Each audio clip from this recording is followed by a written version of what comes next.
Tervist! Minu nimi on Aleksander Eeri Laupmaa ja vaatate Fotografiska jutusid.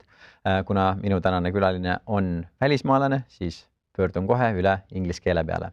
So, welcome, Sarah Cooper. Nice to see you here. Thank you. You and Nina Gorfer have a new exhibition out at Fotografiska Tallinn called Utopia, and it has a longer name as well. Maybe you want to say the full title. The full title of the series, and also maybe a short introduction to what it is. Yeah, it's called Between These Folded Walls, Utopia. And it's a project we finished in 2020. Took us about 3 years to complete it. And it's stemming from the migrant crisis. And it stars young women whose lives have been touched in some way or another by forced migration. And we recorded their stories and their histories in times of sort of hardship and limbo.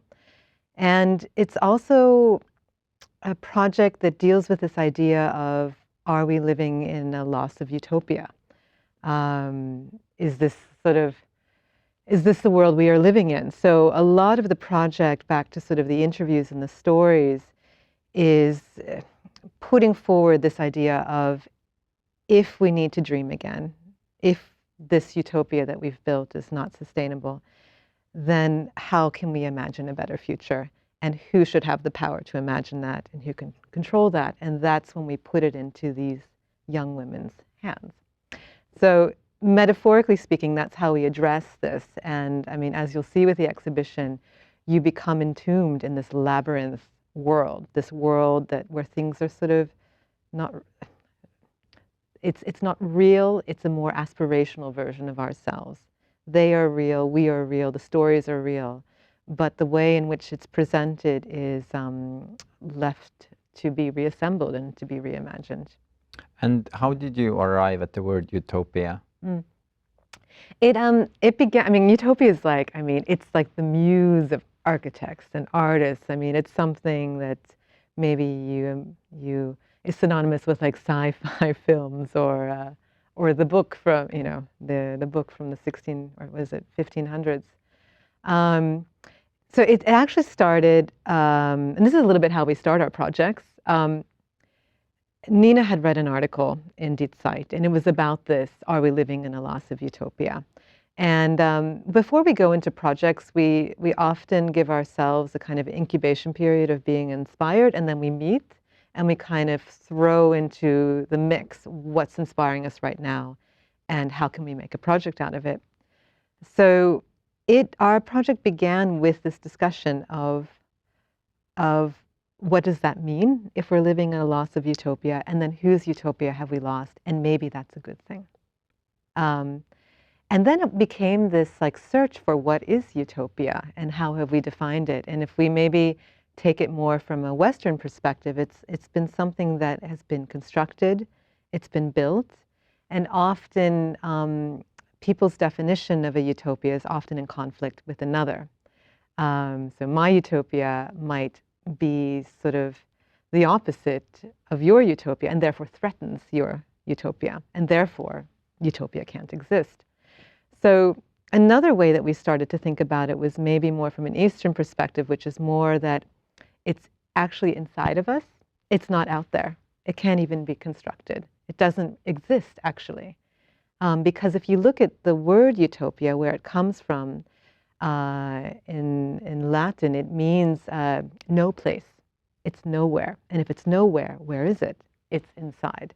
And so it's basically a little bit stemming from, you know, this idea of, if we work on our inner utopia, then we have the possibility of achieving it. So it's sort of like work on yourself first and your problems inside, and then we can maybe start to agree.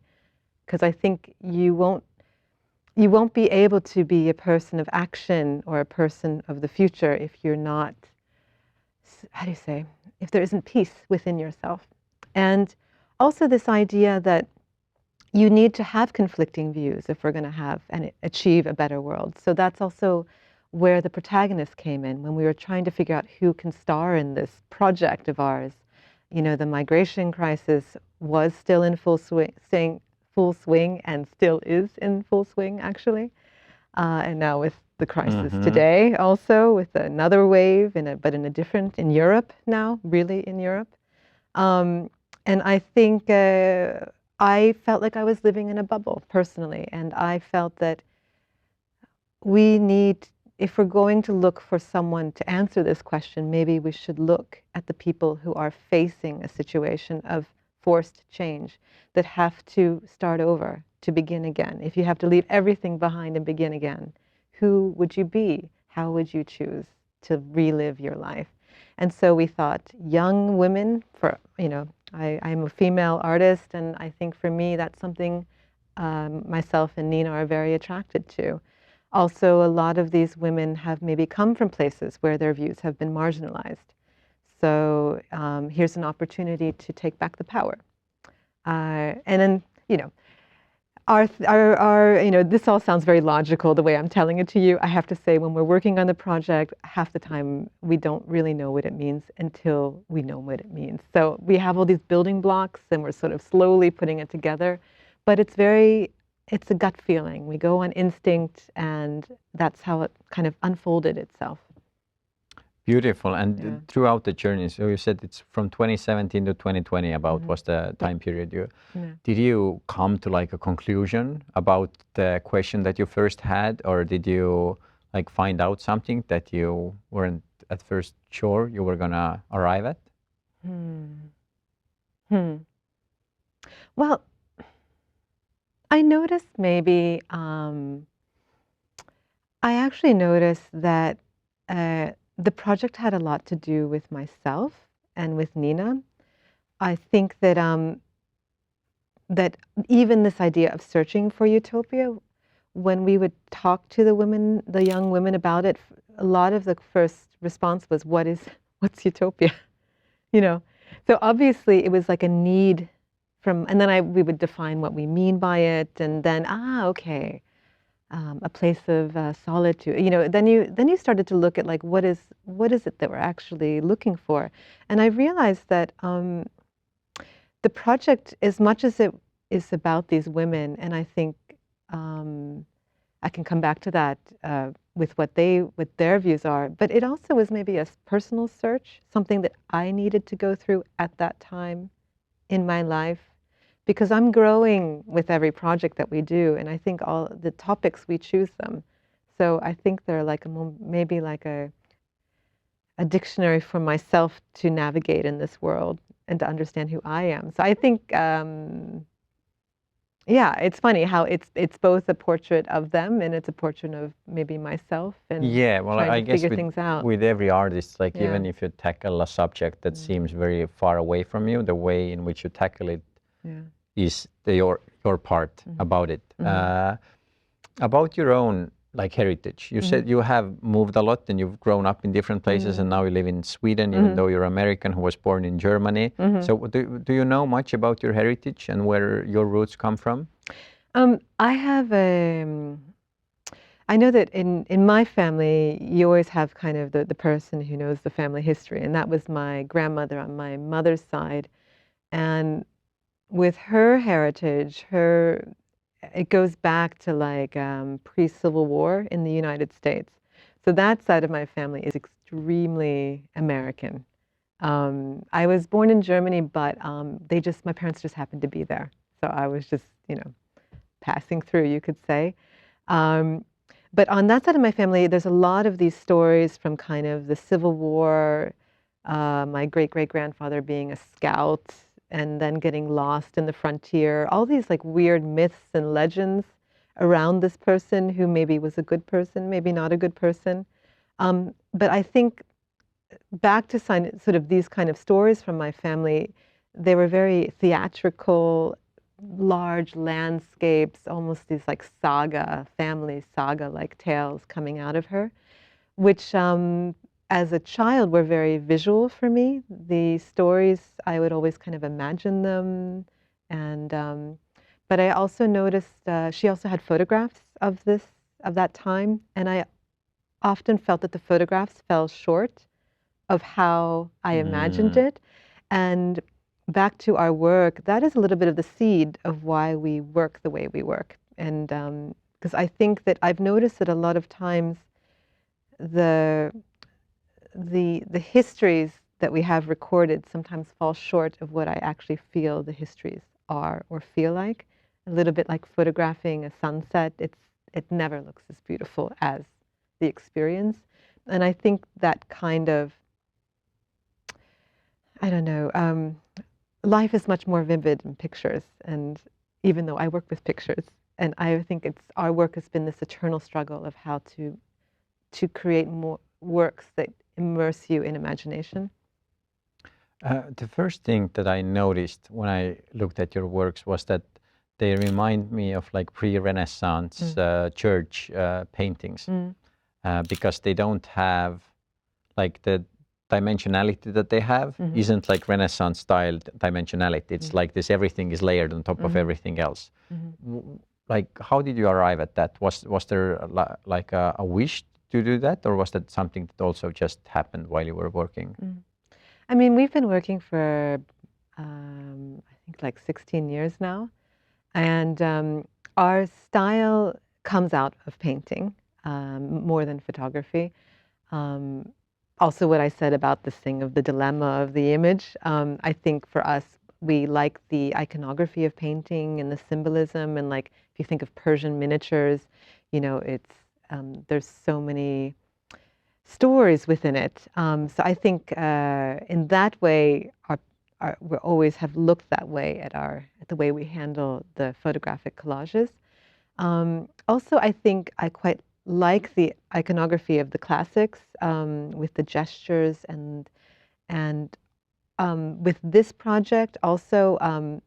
You know, these are women who have Syrian heritage, who are from Somalia, who are from Eritrea, but yet they're sort of coded in this new persona that is from my heritage. And I think that we quite liked playing specifically with them this idea of assimilation. When do you like someone and when do you not? When you like, if they suddenly look like you or behave like you or suddenly have the symbols that you value. And so I think for us, we wanted to combine this idea of being a hybrid with one foot in one place of a country you come from and then one foot in another place where you come from or where you now belong. And so I think that is also explaining maybe the look and feel of our images, that you recognize them from maybe the halls of our own history here in the West or in Europe or in the US for that matter. But yet, you know, some of these women have a completely different heritage or history that is equally as vibrant, but just different. What did you learn from the girls? I know, I learned a lot, actually. I think one was the interesting phenomenon of youth and how clever and timeless it is that, I mean, I do believe in wisdom with age, but there is something quite beautiful with the innocence of youth that yet some of these women had gone through incredible difficulties or triumphs, but there is a sense of urgency of innocence and a belief in change. Because I think with time, you can also create bitterness and the inability to change. Whereas these women are able to change and know that change, and they know the value of what to hold close and what to keep and what to let go.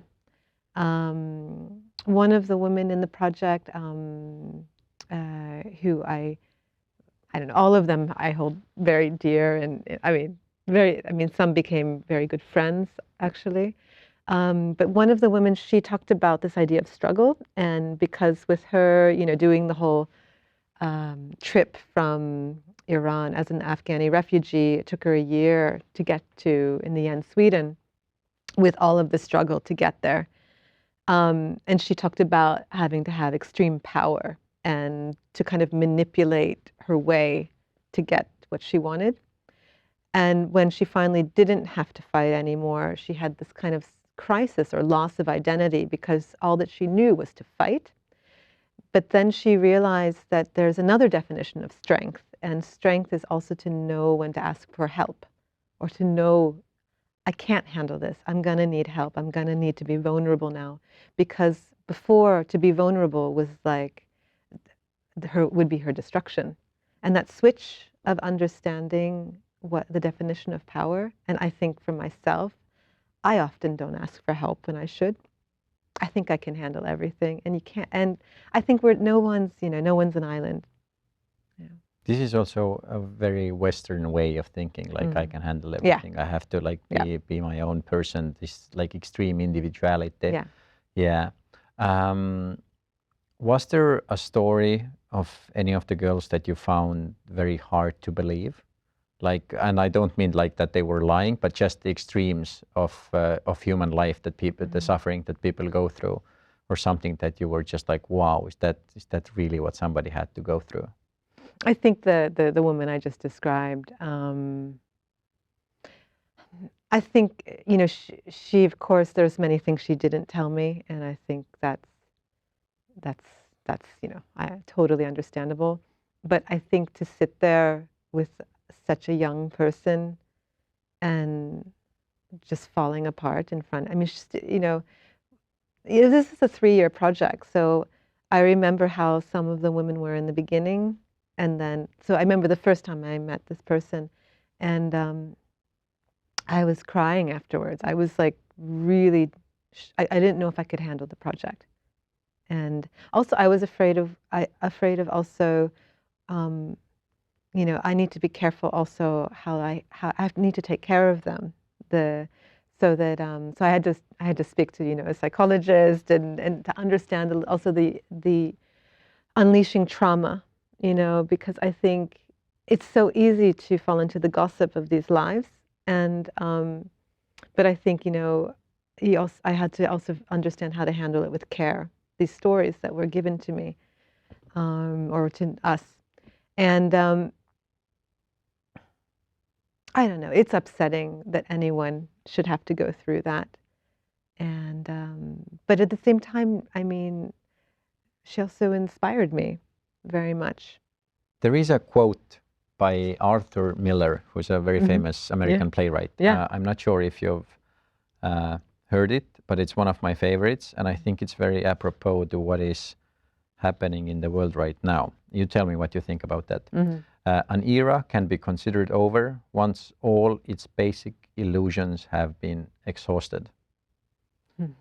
And this is the reason why I'm reading it right now, is because when I was like looking at the exhibition and when I was reading the stories of the girls in the books, this was something that came to mind, because I've heard this quote years and years and years ago, and it relates somehow to the concept of utopia and like, have we lost it? And like, do you have any thoughts with that quote right now? There's also this concept of the end of history. Yes. This, Fukuyama? Somebody like that. Yeah, I have. Yeah. And that's where that popped to mind. You have that quote in the book. Exactly. And that's why that popped into my mind. Exactly. Oh, it's really interesting because this idea, because I think it's a little bit like what's going on now, I guess. Yeah, exactly. Where I think we've all thought that we were in this safe place, and we thought that democracy solved it all, or whatever our belief systems are, and then suddenly here we are, back, having the same discussion and the same struggles and the same just a huge misunderstanding, I would say. This is like it's almost like a communication problem, I would say, almost. And you can mask it in religion, and you can mask it in politics, but I think we just have a lack of communication and empathy. Our delivery of information is just so off, and we're constantly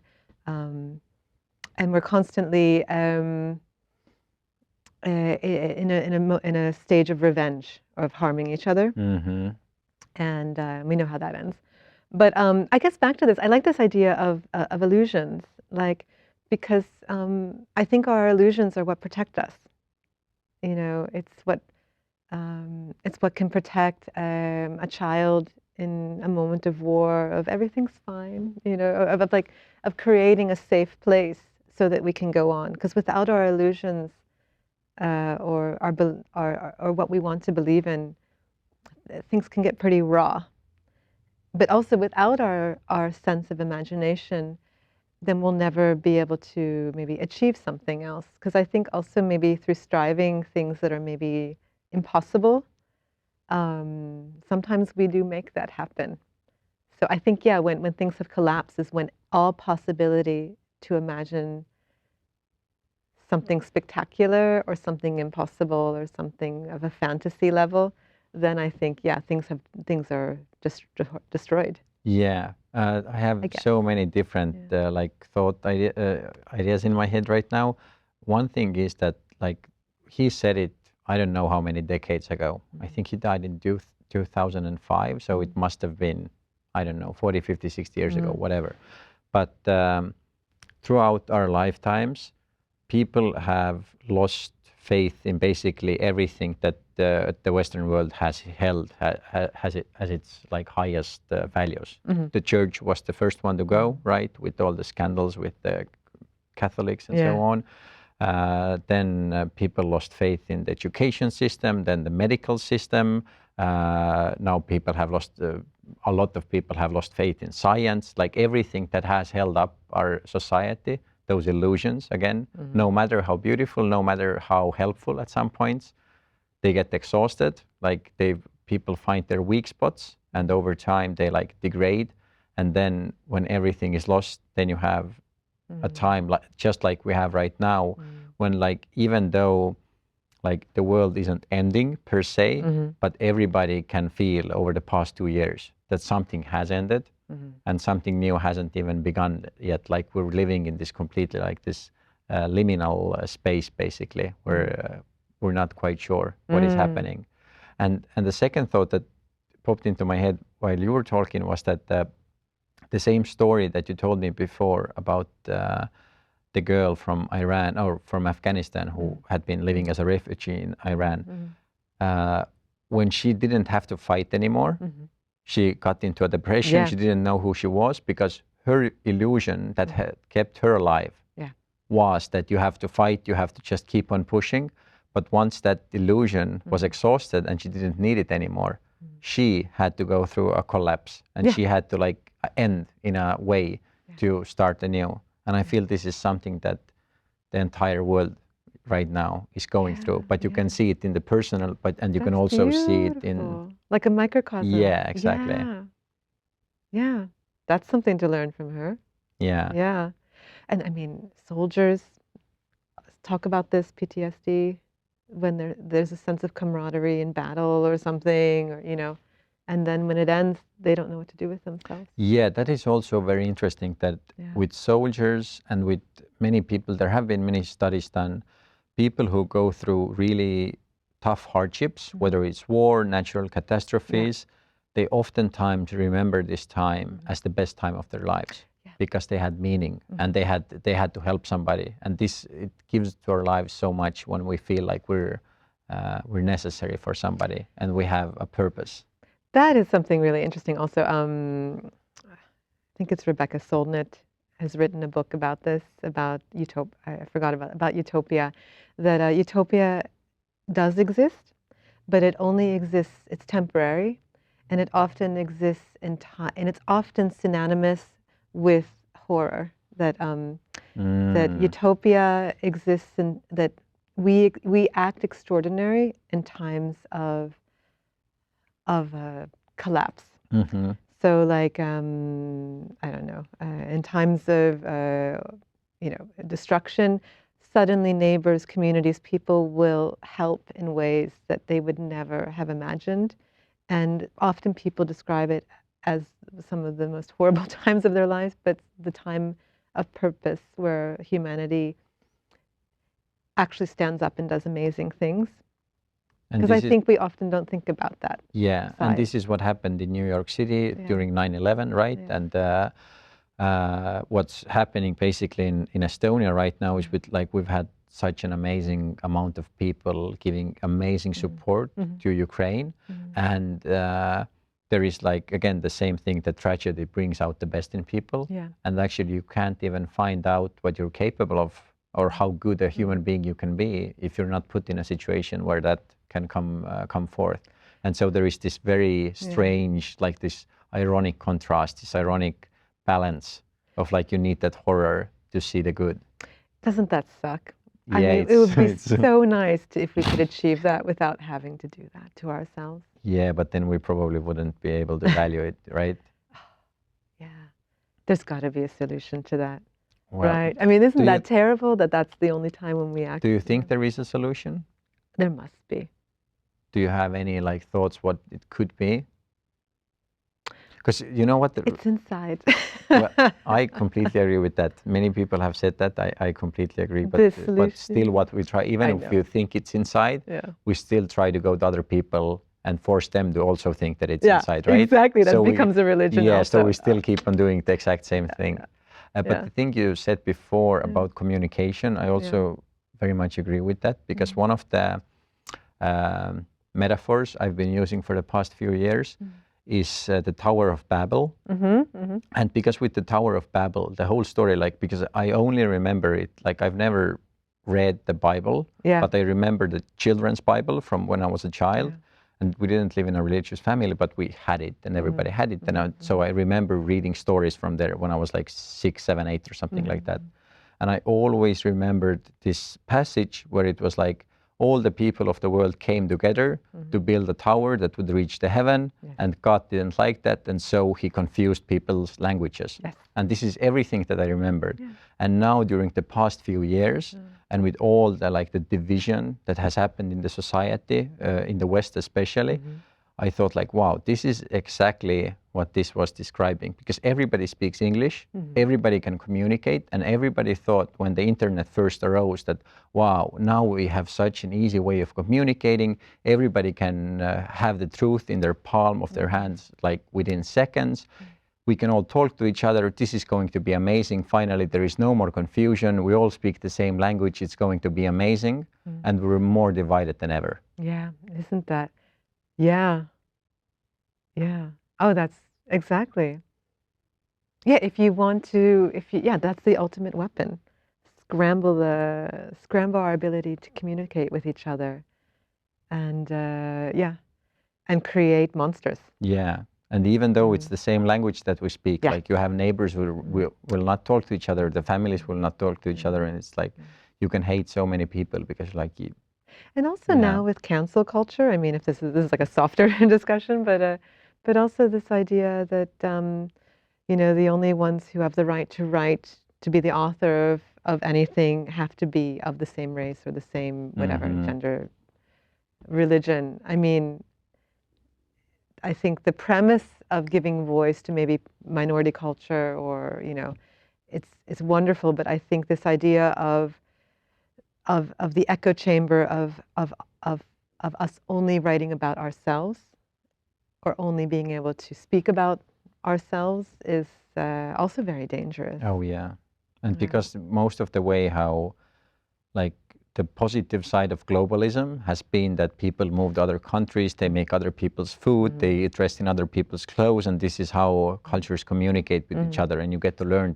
about the other people, and you see them as humans as well, and you don't keep everything separated. But right now, within the last, I don't know, 10 years or so, we've seen such everything atomizes again, and you have tighter and tighter small clusters that are not supposed to talk to each other, and it's the tensions just keep on growing and growing and growing and growing. And it's also, I'm not completely sure what the undercurrent of that is. What is happening in the world that is bringing all of this about? Is that something that you've given some thought to? Yeah, I mean, definitely. You think about where does the origin to this lie? I mean, and it's something that's obviously affected us since the beginning of time. I mean, I feel like every century has. It's been sort of like a loop of this. So it is something human. You know, it is. We are innately fallible, and we have a tendency, like the dog. You know, if you leave the food, they will eat everything. I think we have that quality to us. Yeah. So, but it also is within us to just say no. You know, I think it's also just a choice that we need to make. We have to choose to be better. And the definition of better, you know, that's also debatable. I mean, my better is maybe not your better, and then we're going to fight about that. So, but we need to try. And also maybe, I mean, with our project, I'm going to be a bit feminist here, but maybe we need to give the magic wand into the hands of other types of power structures. You know, I mean, for us, it's about women. You know, maybe or thinking about someone else who can lead, not the people that we've always thought could lead. It doesn't just always have to be a patriarchal world, or you know. And I don't want to demean men in any way, but I think that maybe we need to just shift our angle, and or at least have shared views. One of the things that really came out with all the stories about the girls that you portray was that they all had to make big sacrifices to be able to change their lives in a meaningful way. What's the biggest sacrifice you've had to make in your life? Gosh, yeah. Now we're talking about comparison. I'm like, in comparison to these young women, I feel like my sacrifices are nothing. But then that's the rule. You should never compare. You know, my trauma is my trauma, and your trauma is your trauma, and you will feel it equally as deep. What have been my sacrifices? I mean, I feel sometimes, you know, I have my dreams and my goals, maybe professionally from a career perspective. But sometimes I think, you know, like I haven't been able to have children. I didn't think that would happen to me. And it's not that I chose to sacrifice that, but it just became part of who I am. And I think, what am I going to do with that? Well, I think a part of this project of me connecting to youth has been sort of repairing that, at least for me. And I think, you know, who to love, who not to love, you know, I think the choices you make of, I'm going to have to think about this more. But maybe in my life, when I've made choices that have been difficult, they have led me well. But I think it's maybe also listening to where your choices are made from. Are they, you know, in your gut? Are they here? Are they here?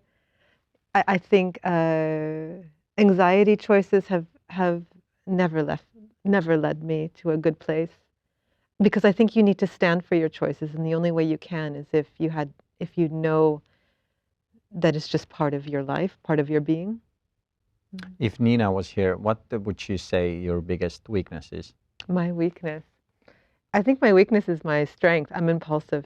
That's a good answer. What do you think, like the main, like you touched upon this beforehand a little bit, but what do you think the main wound of our societies right now that needs healing? Because with the same thing that we were talking about before, like everything that's been happening over the past decade with the migration crisis, with all the different wars that weren't in Europe, but that were everywhere else, I feel like Western people still had this way of basically not paying attention to those things because we didn't feel personally touched, and so we could like avoid them, right?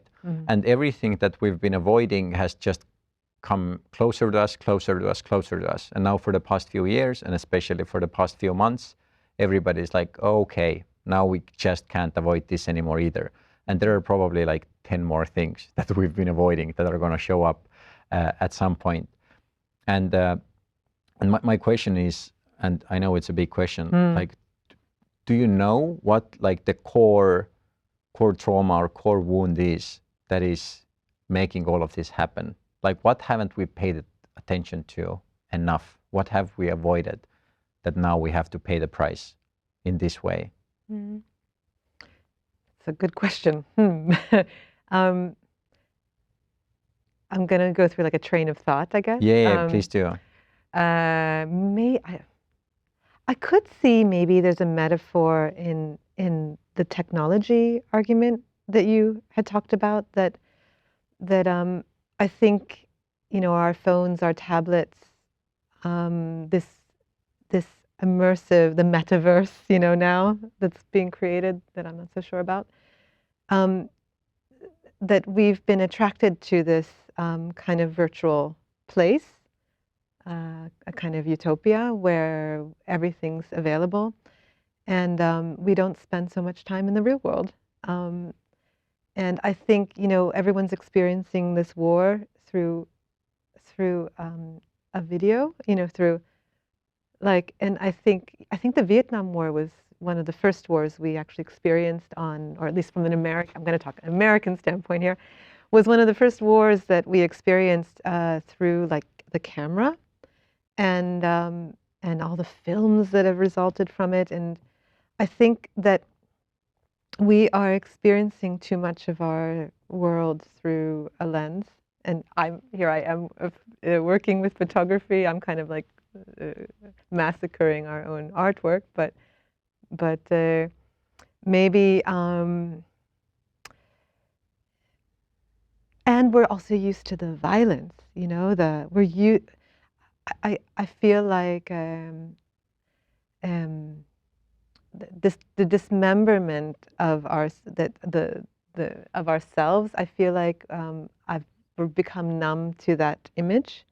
Also because we feel that maybe we need to see that image over and over again, the destruction, and that will make us change if we see the carcass of destroyed cities, destroyed lives. That will make us change, and it's not making us change. It's poetry that will make us change. It's I think we need to, I don't know, some kind of a cocktail of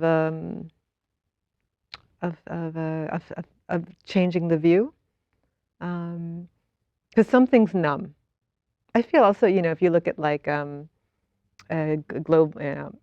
global warming and all of this, I mean, I feel like also that whole jargon, the science, everything, it's not changing our views. It's the only way is when you get hit by the wave, or you get hit by the bomb or whatever. And I think, and I don't want that to be the reason we change. We need a preventative method, not a terminative method. Like you only fix yourself when you're like in cardiac arrest. I think, wouldn't it be nice if we were running or we were taking care of our bodies so that you don't get to that point, and some kind of a wound that we're mending rather than like it's the end of our life moment. I don't know if that's making any sense. No, it's a beautiful train of thought. Doesn't have to make any sense. It's that there is this very overused saying, which is very true, is that human beings change like on two different occasions, or there are two different ways in which you can change. It's either through inspiration or desperation, and usually it's desperation. Like it's exactly what you were saying, right? Like, and that's how we've been living. Because it takes so much energy. It's annoying. You don't want to change. You don't want to change your ways. It's just like nah. But then when you have like that one thing that's going to hit you in the face, or you have an illness, disease, somebody close to something happens, or you have a war, a famine, whatever, then you're like, okay, well now I have to change because there is no other way. Yeah. And it's easier because you're always the martyr, you're always the victim, and that's an easier time for whatever us to change. And wouldn't it be nice if we don't? Yeah, I mean, and we do that every day in small portions, I think in our lives that we understand maybe, and I think as much as technology is doing this to us, like our bodies are changing from like hunching over our phones and, or whatever it is, technology can also be the solution. You know, I think virtual reality is quite fascinating in another way. It does create empathetic situations. I can become you. You can become me. That's kind of amazing. Do you There's know? poetry. Yeah. Do you know the famous Finnish animation Muumitroll? Oh yeah. Yeah. Yeah. I remember like one of the really, really old ones before they had color or anything. There was this one where one of them, I don't know if somebody told them to, or in some way they built a fireplace, and they started burning wood, and they like put like a wheel next to it, and they started making lots of firewood. I think that they started taking down trees and making lots of firewood, and trying to sell it to everybody. And at first it was like beautiful. They were making lots of money, and they were so happy, like, oh, I made this private enterprise. I'm just everything is gonna be fine. And then somebody came up to them and said, like, all the flowers are covered in this soot or this dust, and there's a problem. So they thought, like, okay, I'm gonna fix the problem. I'm gonna make the chimney a lot higher. Yeah. And then what happened was that just like a bigger area. It took longer time, but even bigger area was covered in that dust and soot. And I read it when I was a small child, and I just remembered this story like today or a few days ago. And this is like a very small microcosm again of what we are doing with all the technology. It's like there is a problem, and we're like, okay, we don't want that problem, but we're also not willing to give up the technology. So we're just going to make a new technology. But what it only does is that it just makes the problem pop up like later and in a bigger way. And we're just like going through those cycles again and again and again. And then over time, if you add like the element of time to that, maybe 100 years later, no one knew there was even a machine that started it. Yeah, exactly. And it probably started with something very, very small, just a tiny, tiny thing. Yeah. Yeah. What inspires you, like in day-to-day life? Do you go to museums? Do you watch films? Do you enjoy sports? Like, is there something what's the fountain of inspiration for you? Well, I love stories, and so I'm a very curious person. So I know that I think one of my favorite things is to listen to a very good storyteller. So I know that for me, travel has always been, and I don't mind traveling on my own also, but of course I love being with my husband or with family, but or with Nina, of course. But I think I can like the curiosity of strangers a lot, and that's a huge inspiration. So storytelling, also in books. I love film, absolutely huge inspiration visually. Also, again, stories, and art museums. Like today, I was at the museum and shocked and enjoyed it and didn't enjoy it, and I think that's good to not love everything and to dislike things or love things. And also, I think creatively, I get my biggest inspiration when I'm not actually thinking about art or doing anything. So I've just gotten into ocean kayaking, and it's normally in mundane activities. I get some of my best ideas in the shower. It's just these like water, I don't know, rhythmic, that's where the ideas come. There is a book, a thick book. I don't remember the name of the author, but it's called Blue Mind. And it connects all different cultures from around the world and says that basically every culture has a deep affinity towards water. And water has like this deep spiritual, I don't know what the right word even is, but basically that every culture has rituals that are connected to water. And if you're in water, whether you're covering yourself in water, you're swimming, or you're doing something else with water, you enter the mind state that is called the blue mind. And this is connected to the same thing. That's why you have all of those good ideas. And it's just water has such a deep meaning to a human being, like biologically, that it can be no other way. Interesting. Yeah. And also that what percentage of our body is 70 water? something, yeah. I can also love, and I don't know how this will equate to water, but I can love wide open space, giant deserts. But often there's places in the United States that are like that, but they're normally former seas.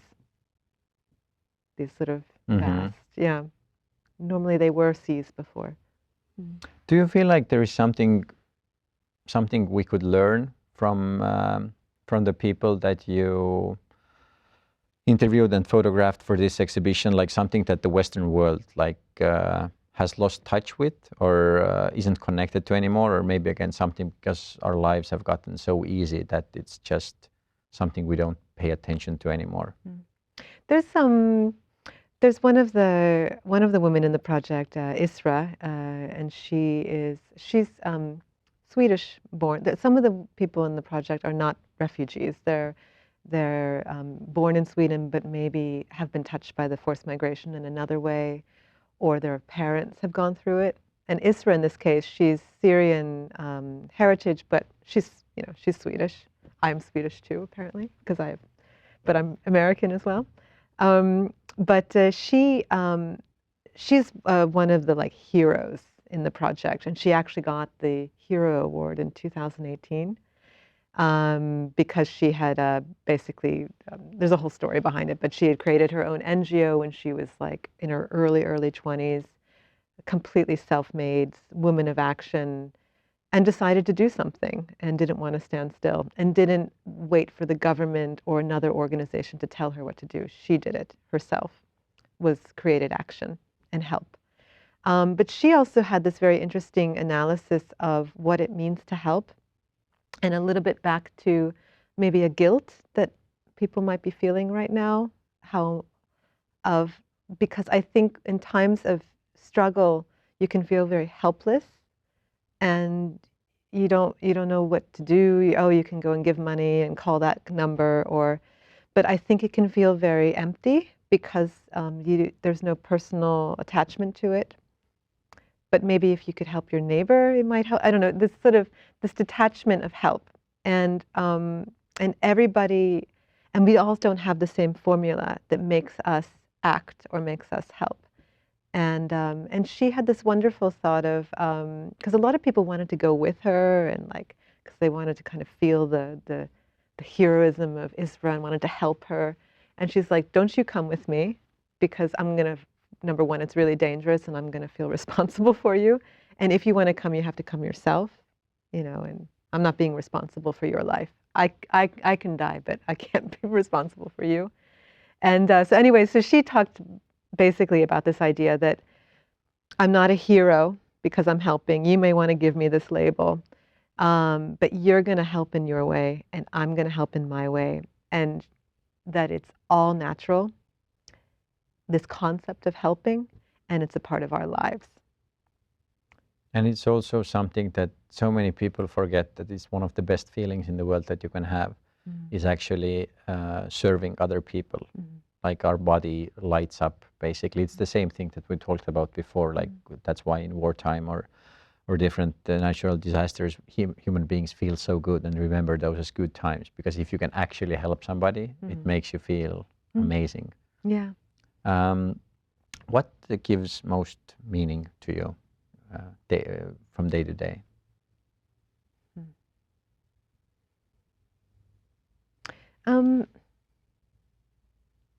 I think I like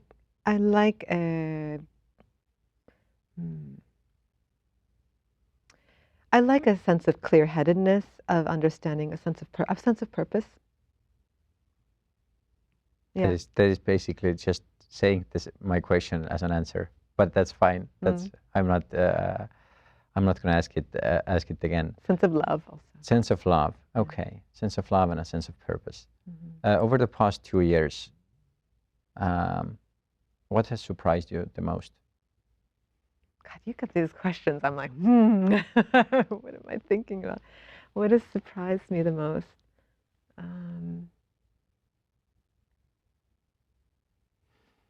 Well, I'm a little surprised. Well, actually, I mean, we shouldn't be surprised at what's happening now in the Ukraine. because I mean all the signs were there also. But at the same time, isn't it sad that we move in circles? I mean, I'm surprised by it, but then it's like, surprisingly, here we are again. Yeah, it's like surprised that I hit my toe against the wall again. Yeah, exactly. Just like I do every day. Just like I do every day. Why do I do this every day? Yeah. Because now we're on this subject. I think that's really, it's disheartening and surprising of how circular life is.